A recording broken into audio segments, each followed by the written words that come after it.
Ready?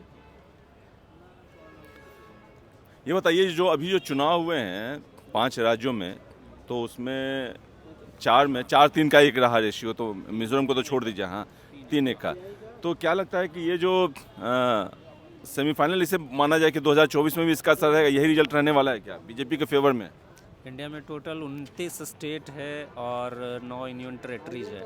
अब 4 state को लेकर के 34 स्टेट को अब स्पेसिफाई नहीं कर सकते, ना ही तो ये एक इफ़ेक्टिव रिजल्ट बोला जा सकता है।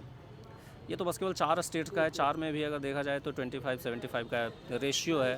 तो स्टेट का इलेक्शन और लोकसभा इलेक्शन दोनों बहुत डिफरेंट है।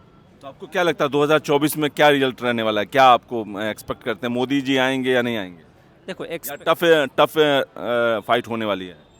फाइट टफ है। हर किसी के पास ऐसा है कि पिछले 10 सालों में बहुत सारी चीज़ें जो थी, जो शुरू में बोली गई थी, वो उसमें से मुश्किल से 25-30% ही गवर्नमेंट ने कवर करा है।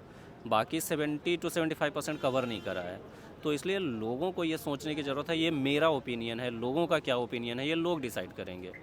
और यहाँ पे लोकतंत्र है, तो जहाँ पे लोगों का तंत्र है तो लोग अपने अकॉर्डिंग ही डिसाइड करें तो ज़्यादा बेटर है। मैं बोल दूँ कि इस बार मोदी जी आएंगे, मैं बोल दूँ कि इस बार कांग्रेस आएगी, तो ये एक सटीक आंसर नहीं होगा। कांग्रेस की तरफ से सवाल उठाए जा रहे हैं रिजल्ट पे, कि बोला जा रहा है कि ये चुनाव जो है बीजेपी ने नहीं, ईवीएम मशीन ने जीता है। ये तो बहुत पहले से होता आ रहा है, लेकिन उस पर कुछ भी नहीं हुआ है। आप अगर उसके पहले अगर 19 का भी अगर देखें तो वहाँ पे भी बोला गया था कि ईवीएम में प्रॉब्लम हो रही है, और जबकि ये स्पेसिफाई भी किया, ये सामने शो भी किया गया कि ईवीएम में कुछ दिक्कत है, बट उसके आगे कुछ भी नहीं हुआ। तो आपको क्या लगता है जो तेलंगाना है वहाँ पे अलग ईवीएम भेजा गया और बाकी 3 स्टेट में अलग ईवीएम मशीन भेजी गई? नहीं, अब जैसे देखो 100% अगर हर जगह 100% तो कहीं पे कुछ है ही नहीं। अगर देखा जाए कि अगर तेलंगाना का ईवीएम कैसा है, यहाँ का ईवीएम कैसा है, तो अगर गवर्नमेंट अगर सही है, गवर्नमेंट को दिक्कत नहीं है, तो हर जगह का ईवीएम चेक करें। क्योंकि पिछली बार पार्लियामेंट में भी इस तरह का बहुत ज़्यादा सवाल उठा था कि ईवीएम में प्रॉब्लम है, ईवीएम में प्रॉब्लम है। इवन कुछ लोगों ने ये भी रिजल्ट सामने लाया कि देखो ईवीएम में इस तरह की प्रॉब्लम है, हम आसानी से इसे हैक कर सकते हैं। लेकिन गवर्नमेंट ने उसके ऊपर कुछ नहीं दिया। अगर कांग्रेस बोल रही है कि ईवीएम में प्रॉब्लम है, गवर्नमेंट बोल रही है कि हमने तेलंगाना में अलग ईवीएम भेजा और राजस्थान में अलग ईवीएम भेजा, अगर ईवीएम एक जैसा है तो रिजल्ट एक जैसा होना चाहिए, लेकिन रिजल्ट अलग है।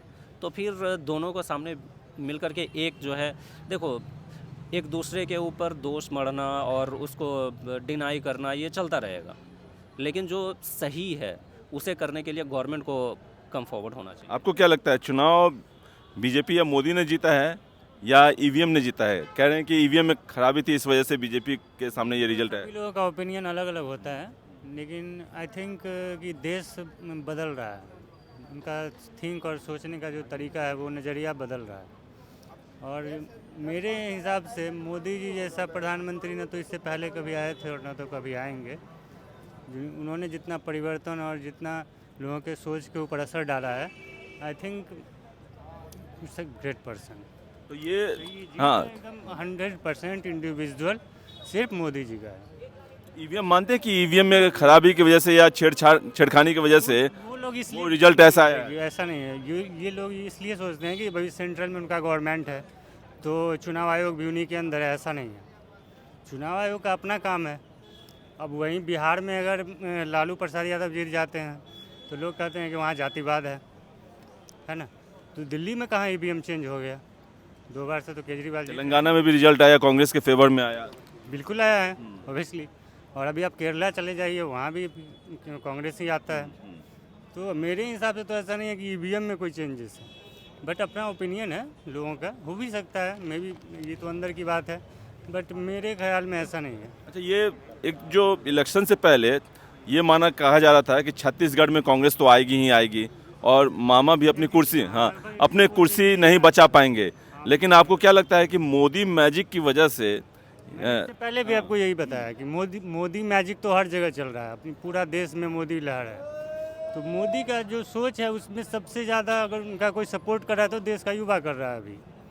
क्योंकि पुराने लोग का कुछ ख्यालात ऐसे भी है कि वो कांग्रेस के साथ ही हैं, उनको लगता है कि नहीं वो केसीसी वाला पॉलिसी अच्छा था और ये 6,000 रुपये जो दे रहे हैं प्रधानमंत्री सम्मान निधि योजना जो है वो गलत है, लेकिन मेरे हिसाब में वो तो कहीं से भी था नहीं जायज़ था कि लोग 60,000 या 1 लाख लेते थे, बाद में वो माफ़ हो जाता था। तो ऐसा नहीं है कि गलत जो है। तो ये जो है आप बोलना चाहेंगे? हाँ, ये बताइए, जो कहा जा रहा है कि जो अभी जो विधानसभा चुनाव हुए हैं वो मोदी की नहीं, बीजेपी की नहीं, ईवीएम की जीत है। नहीं, ईवीएम की जीत तो नहीं है, ये तो कांग्रेस वालों का शंका है। अगर ईवीएम की जीत होती तो इतना सीट इनका भी तो आया है हर जगह, तो ऐसा नहीं है कि बीजेपी हर सीट पे जीती है, कांग्रेस भी कहीं जीती है। बाकी सब परिवर्तन चाहता है और कांग्रेस में लीडरशिप की कमी है, इस चक्कर में बीजेपी जीत रही है। ये जो एमपी में है और छत्तीसगढ़ में कहा जा रहा था 100% की, जिस हिसाब से सिनेरियो दिख रहा था मतदान से 2-3 महीना पहले, कि कांग्रेस की गवर्नमेंट आएगी ही आएगी। तो आपको क्या लगता है जो मोदी ने धुआंधार प्रचार किया उसकी वजह से वहाँ का सीन बदल गया, सीएम फेस नहीं बताया, तो ये लगता है मोदी फैक्टर? बिल्कुल सही बात है, क्योंकि कुछ लोग हमारे भी छत्तीसगढ़ में रहते हैं, उन्होंने यही बोला कि योगी और मोदी की जो रैली हुई है उस पर काफ़ी चेंजिंग हुआ है, इसी लहर पे बीजेपी के वहाँ पे बनी। आप किस स्टेट से हैं? हम बिहार से। बिहार से हैं। तो ये बताइए, जो अभी रिजल्ट आया है, अब कांग्रेस को कहा गया था कि घमंड हो गया है जब कर्नाटक का चुनाव इन्होंने जीता, और अब जो है सबने कांग्रेस से दूरी बनाने लगी है। कल बैठक भी होने वाली थी इंडिया गठबंधन की, ना अखिलेश जा रहे हैं, ना ममता जा रही हैं, नीतीश ने भी कह दिया कि अभी नहीं, और उसे टाल दिया गया है उसमें। तो क्या लगता है कि जो 2000 ये जो रिजल्ट है उससे 2024 का जो गठबंधन जो बनाया गया था मोदी के खिलाफ वो बिखर जाएगा?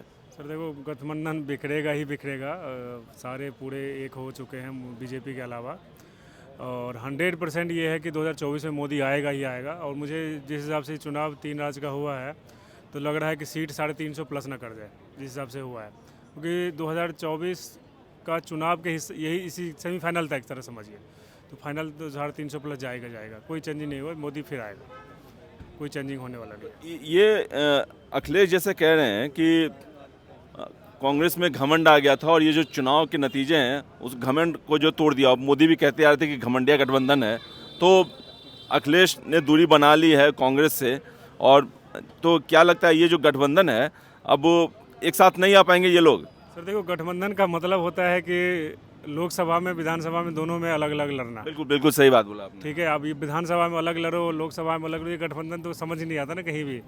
जो भी गठबंधन होता है अलग अलग होता है, यानी विधानसभा में लठबंधन और लोकसभा में गठबंधन। ऐसा होने वाला ही नहीं है। और क्या बोलते हैं वो, हर जगह मछली जो होती है जो एक जगह रह ही नहीं सकता, तो वो वाली कहानी सारी एक जगह रह ही नहीं सकते, पॉसिबल ही नहीं है। अब अखिलेश का क्या औकात है, बिल्कुल छोटा छोटा पार्टी है ये सब, बीजेपी बहुत बड़ी पार्टी है, राष्ट्रीय पार्टी है, अच्छी पार्टी है, तो बीजेपी तो कन्फर्म ही है, ये कुछ गठबंधन चलने वाला नहीं है इन लोगों को। 2024 में भी इसी तरह का जो नतीजे रहेंगे? 350 प्लस 150 प्लस 100% आएगा ही आएगा, उसमें कोई कमी नहीं रहेगी मोदी की।